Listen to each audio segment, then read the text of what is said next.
Got first blood this morning. Rock and roll. Okay. So, good morning, everybody. Let's talk about Colombia. Shoo, buddy. Rained on my glasses. All right, so what happened over the weekend? Donald Trump tried to get rid of some criminal aliens, and he got some pushback. And this is a classic F around and find out type of situation. So basically, the Donald said, here, we've got all these criminal aliens and we're sending them back to Colombia. Right. And the Colombian president, damn, where the hell's my article?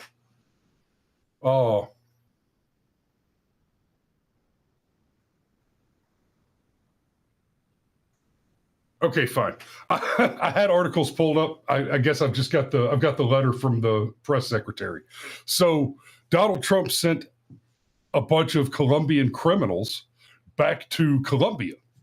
And after the bird was in the air, the Colombian president said, "Hell no, we're not going to let your military aircraft land in our country and offload these criminals."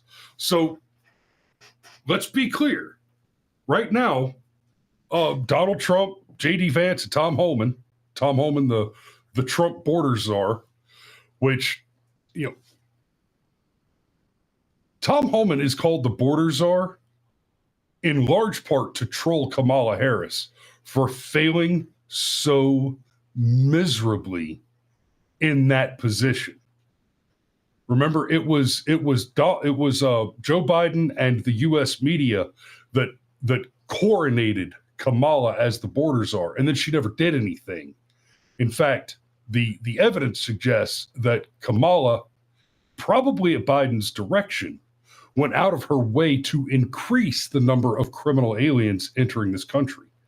And there's a whole rabbit trail to go down there that we might come back to. So Tom Homan's job was created in large part to troll Kamala Harris and Joe Biden for being the worst performers on this stage ever. So the Donald, J.D. Vance, and Tom Homan have all been very clear on this. The first priority is getting rid of the criminal aliens. Right? So we not only do we have several million hostile foreign invaders in this country, we have thousands and thousands of them that are currently taking up space in our prisons because after they broke the law to come here, then they broke other laws. And we're not talking about basic bitch Black Lives Matter rioting shit. We're talking about murders, rapes,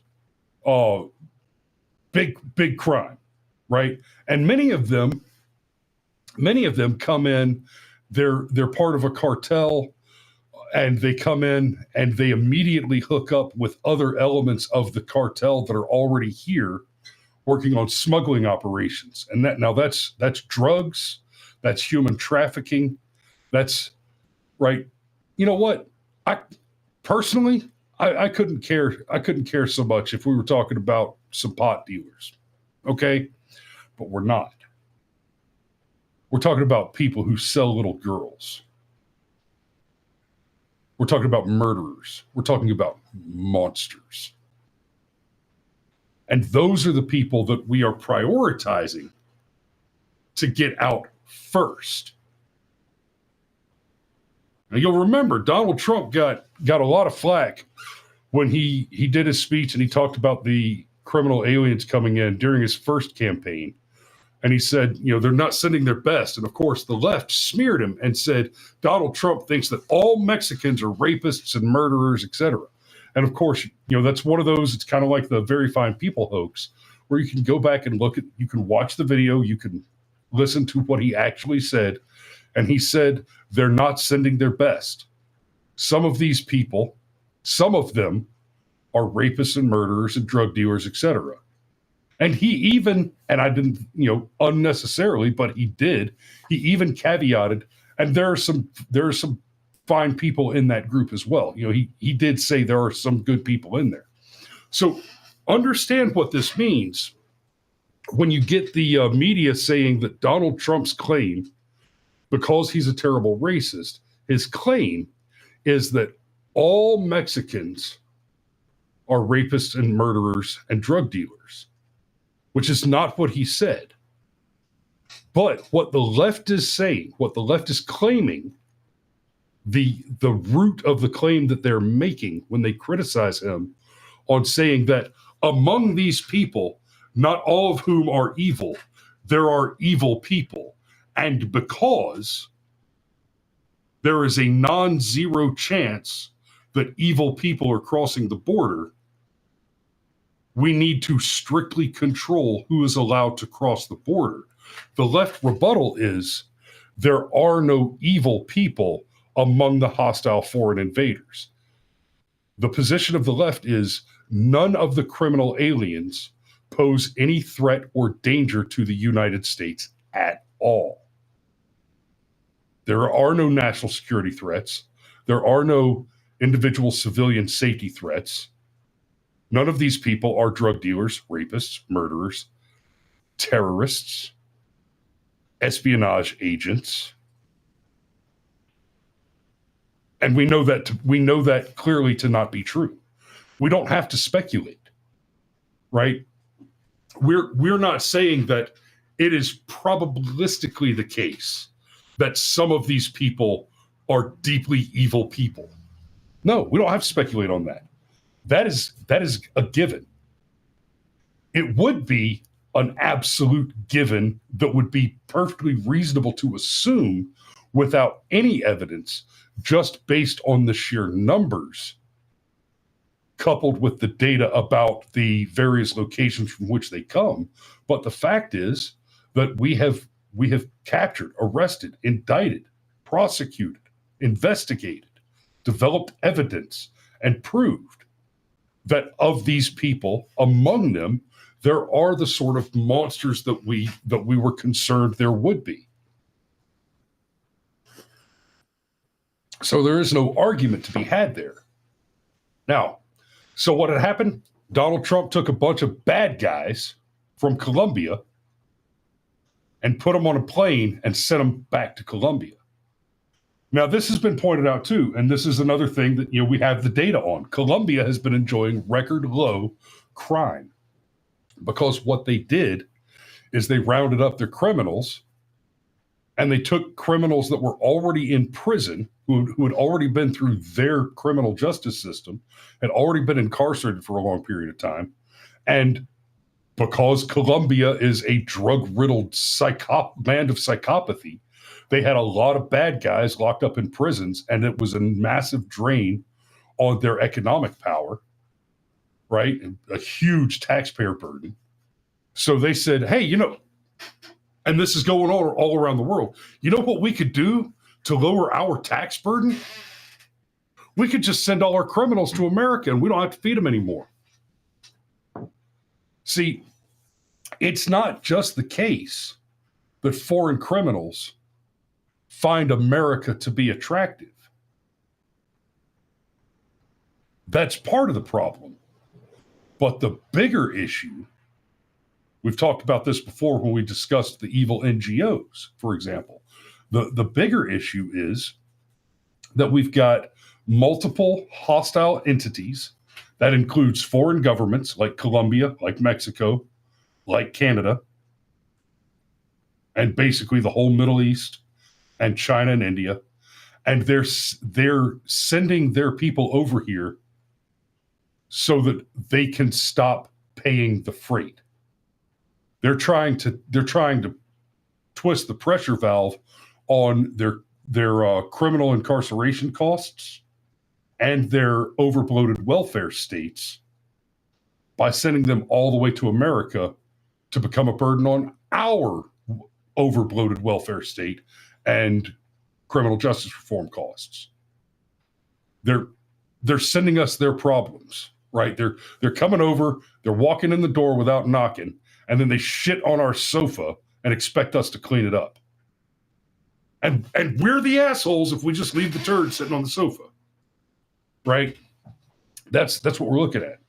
So the president of Colombia said, no, we're not going to allow you to land that plane. This is where it gets fun.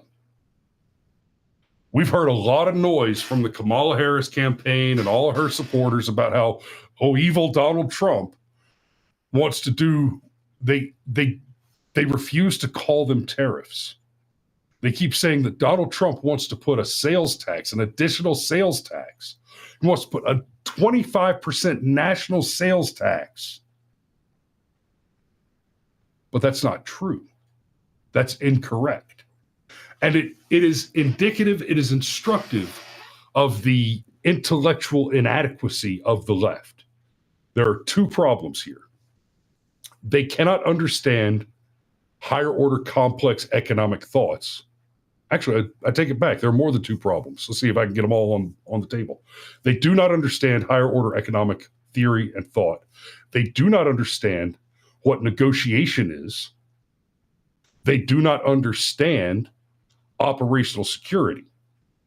So, for example, Donald Trump has been asked if he would take the military actions off the table in dealing with Greenland or any other place. He's been asked about it for several other places.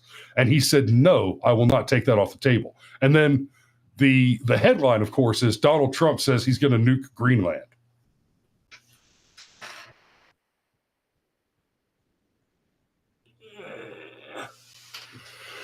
Buy a house. And when the other guy says, will you give up a piece of leverage? Will you, hey man, I know you wanted me to fix the retaining wall before you buy the house, but will you just sign off and tell him I did? Are you going to knock $20,000 off the price?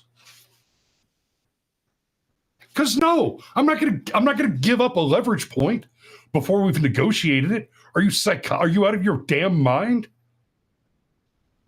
I'm not going to tell a foreign country that I've dismantled all my nuclear weapons. But by the way, we want to talk about a ceasefire in the Middle East.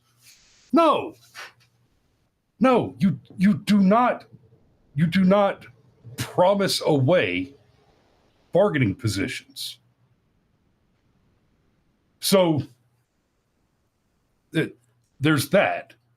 And another of the several problems they have is they're incapable of thinking several steps ahead, right? You hear all the, Donald Trump plays 8D, 9D chess, 20D chess. He plays chess with 20-sided dice underwater.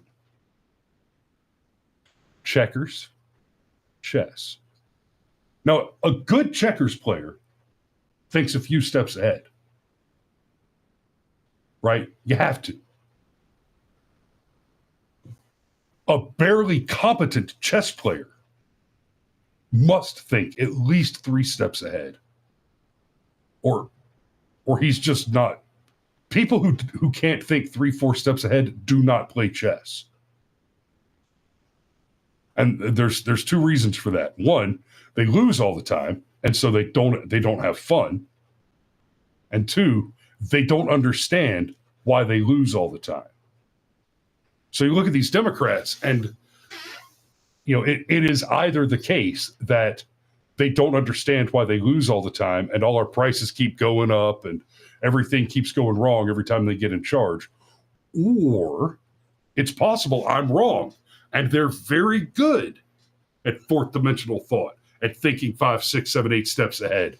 And they're actually getting precisely what they want. They want you to suffer. They want you to live in the pod and eat the bugs. Quick aside, I was watching a video with Russell Brand earlier. Live in the pod and eat the bugs. And he was talking about Klaus Schwab uh, with his new threat assessment list, giving a presentation at Davos the other day, and I learned something that I found very interesting. I hadn't realized that Russell Brand did the voice of Dr. Nefario, the old mad scientist in Despicable Me, and so there's that. But Russell Brand said, "You see, this is Klaus Schwab. He's the most evil person in the world." And when I did the voice of Dr. Nefario, I based that voice on this person because he's the most evil man I could think of, and that made me chuckle. That gave me a good warm feeling right here, because there ain't no zealot like a convert, baby. But so here we go. The Donald responded to the refusal to accept. Responded to Colombia refusing to accept their criminals back by saying, okay, I'll put a 25% tariff on everything you export, and I'll sanction all of your financial transactions. Tariffs and sanctions. That's fine. You don't have to take these criminals back. We can just drop them off in Mexico or maybe in the northern part of Canada. See, I like that. We should deport all the hostile aliens to Canada's northern border. We could even give them all compasses and tell them, hey, all the warm is that way. That way. Yeah. But so the Donald said, fine, tariffs, sanctions. And this is from yesterday. Like all this happened over the weekend. The White House, for immediate release, statement from the press secretary. The government of Colombia has agreed to all of President Trump's terms, including the unrestricted acceptance of illegal aliens from Colombia returned from the United States, including on U.S. military aircraft without limitation or delay. Based on this agreement, the fully drafted IEEPA tariffs and sanctions will be held in reserve and not signed unless Colombia fails to honor this agreement. The visa sanctions issued by the State Department and enhanced inspections for Customs and Border Protection will remain in effect until the first plane load of Colombian deportees is successfully returned. Today's events make clear to the world that America is respected again. President Trump will continue to fiercely protect our nation's sovereignty, and he expects all other nations of the world to fully cooperate in accepting the deportation of their citizens illegally present in the United States.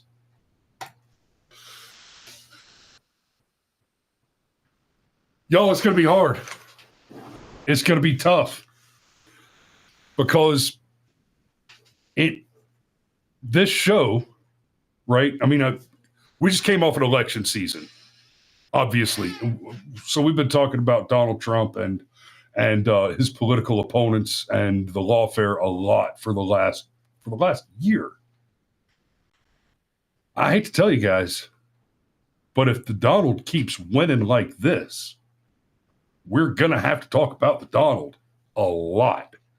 And frankly, part of that math is the Donald makes such big moves. It's not just that Donald Trump is interesting, consequential, influential, and important, but he is so much all of those things that there is not going to be much news for the next 4 years that doesn't involve Donald Trump. Even things that ostensibly would not involve Donald Trump, right? At some time in the next 4 years, for example, here's a hypothetical. At some time in the next 4 years, there's going to be a natural disaster, a tsunami, a volcano, an earthquake, a hurricane, something outside of the U.S. Going to have nothing to do with us. And either President Trump is going to send aid, money, foreign aid, because, well, we're bitches and we're happy to just pay everybody's bills. We are the global sugar daddy. We're paying everybody's bills here. And that will be a part of the conversation in the news. That will be the story. how the Americans respond, and that will absolutely every time involve mentioning Donald Trump. And this is for several reasons. One, he is involved. He makes a point to be involved because he's interested in his brand. He's interested in building the brand for the family because that helps to further secure essentially unending generational wealth. So all that. But two, the mainstream press is now and continues to be the propaganda arm of the Democrat Party. They will continue to attempt to smear Donald Trump in some way. Everything that happens, right? Somebody's going to trip and fall down the stairs in North Korea next week, and they're going to tell us that it's somehow Donald Trump's fault because they want to shift sentiment away from his massive historic wins for the next several years so that they can try and use that to prevent the next Republican from winning the presidency. They'll be doing it real hard for the next 2 years to try and move voter sentiment away from Republicans for the midterm. Sergeant Major says CNN and MSNBC will make a lot more money while Trump is in office. He is easy to report on good or bad news. If several things had not changed dramatically and recently, Dad, I would agree with you. I don't think so. CNN and MSNBC are going to have to shift their model to a more internet-friendly model and give up on the television model. And they have not done a good job. They've been trying to do that, but they've done a bad job of it. And as a result, they've been laying off thousands of workers at CNN and MSNBC, to include some of their top talent. So we'll see. They have an opportunity here to do very well out of Trump reporting, just like they did during his first administration. One of the things that made it possible for the left to steal 2020 is the fact that CNN and MSNBC and their ilk made so much money and grew their audiences so broadly throughout Trump's first presidency. But frankly, the lockdowns, people spending more time on the internet, got a lot more people picking up. I think Joe Rogan said it best. He said, "Look, I was all in. I believed the government. I trusted my government. I trusted my doctor. And then 2020 happened, and suddenly I don't think we went to the moon." Right. So a lot of people kind of had that happen to their brains. When Epstein didn't kill himself, and then the COVID lockdowns were such an obvious coordinated attack on global liberty and prosperity. A lot of people went too far with what they learned from that. And that's a whole nother rabbit hole to go down another time. I want to share this with you because this is what we'll wrap on today. So here's a great example. Remember, Alexandria Ocasio-Cortez says that she has her degree in economics. And I started to explain earlier, and I'll do it again real quick here. They've been telling us that Donald Trump wants to implement a 25% national sales tax. Well, that's a lie. That's like if I tell my daughter, if I tell my baby girl that, hey, I got you a cake and candles for your birthday, and I show up with a jelly donut and a Bic stuck in the top of it. Did I really lie? Yes, I did, because I know damn well that a jelly donut with a Bic in it is not the same as a birthday cake with candles. They may be a similar flavor. Hell, it could have even been a raspberry jelly birthday cake, whatever. But these two things are not the same. When they talk about the 25% national sales tax, and I won't go too far down this because I've explained it in great detail in other episodes. You can go look those up on the channel.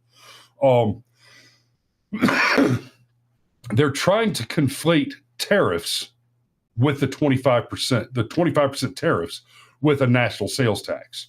Okay, so there's a couple of things here. One, the same Democrats are telling you that the big corporations don't pay their fair share. And so what we need to do to make it fair is increase the corporate taxes. There's a big difference. The chief difference as far as how it affects the average American citizen between corporate taxes and tariffs is with tariffs, you're only talking about the tariff being applied to the products of individual countries as they're imported to the United States. So in that case, it will only be those products which you choose to buy as imports or are not available domestically. And to be clear, Donald Trump's tariff plans have all very clearly stated that they will be only for countries that are producing products for which there's an American competitor. Right? So if the product is not available, does not exist domestically, then it will not be tariffed. And the point is to make American companies more competitive. So no, the tariffs will not raise prices across the country. They will raise prices on specific items. Whereas a corporate tax, not only is that a tax on all American companies, and so what you will see is all American products, everything you want to buy, will be increased by an amount commensurate with dealing with that corporate tax. Which, by the way, when you're talking about an amount commensurate with the corporate tax, you'll note I didn't say by the amount of the tax, because an additional corporate tax means increased costs in the corporation paying for compliance and all kind of other things. So it's a much higher increase than the corporate tax. And oh, by the way, the category of all American companies includes those companies which import products to the United States, which means you don't even get all the harm that you would expect to get from the Democrats minus the 25% tariff harm. You get all of it. So they're liars. Or they're stupid. It's possible that they're stupid. Possible. But Hamlin's razor tells us that you should never attribute to malice that which can be explained by incompetence. Lowry's razor says you should never accept incompetence as an argument when it has been refuted by repetition. If they keep making the same mistake over and over and over again, they're not making a mistake. They're doing it on purpose. Right? The Democrats found the orgasm button and they've chosen to push it instead of the food button. Short-term gratification without considering long-term consequences. It really is that simple. So AOC tells us to punish Colombia, Trump is about to make every American pay even more for coffee. Remember, we pay the tariffs, not Colombia. Not true. What? Oh, okay. Forgive me for using Black Rifle Coffee Company for this example, but they're getting it right here. Black Rifle Coffee, not on our watch. Typical politicians spewing BS. We source our beans from all over the world. The price of our coffee will not increase. AOC needs to keep quiet on matters she knows nothing about. Yes, because even if there's nobody growing coffee in America, guess what? There's Zimbabwe, there's Sumatra, there's Nigerian, there's Niger, there's a whole lot of motherfuckers out there growing coffee. There's Brazil. There are other places in South America growing coffee. There's Mexico. They grow coffee, right? We're growing coffee. There's people growing coffee all over the world. Using tariffs, not only does it not guarantee that the price of all coffee increases, right? In this case, it might make Colombia increase the price of their coffee. Might. And I say might because when Colombia has to look at the bottom line, when the Colombian companies have to look at the bottom line, they don't look at it and say, oh man, it costs us an extra 25% to go to America. They look at it and say, oh shit. Well, we can't raise our prices because none of our competitors are raising their prices. And we won't be able to sell anything. A 25% increase on Colombian coffee doesn't mean Colombian coffee gets more expensive in America. It means it stops coming here. Because nobody buys it. Because a Puerto Rican roast, a Guatemalan roast, a Zambia, those are already popular. Now, if you just have a special place in your heart for Juan Valdez, you might go after that special cup and pay, an extra $1 for your $4 cup of black coffee at Starbucks. Don't go to Starbucks. In fact, here's what you should do. You should click on the link in the description, buy me a coffee. Or, let me pull one up for you. Because I'm going to show you one of my favorite coffees. This is the link. I'll go ahead and share you a link for the big can of chock full of nuts that we run this show on. And I just have a subscription. They deliver 3 cans of chock full of nuts to the house every month. You can click on the link at Amazon right there, and that's a week. Okay, at Mom and Dad's house, that's 3 weeks worth of coffee. Here, we get 8 or 9 days out of it, maybe.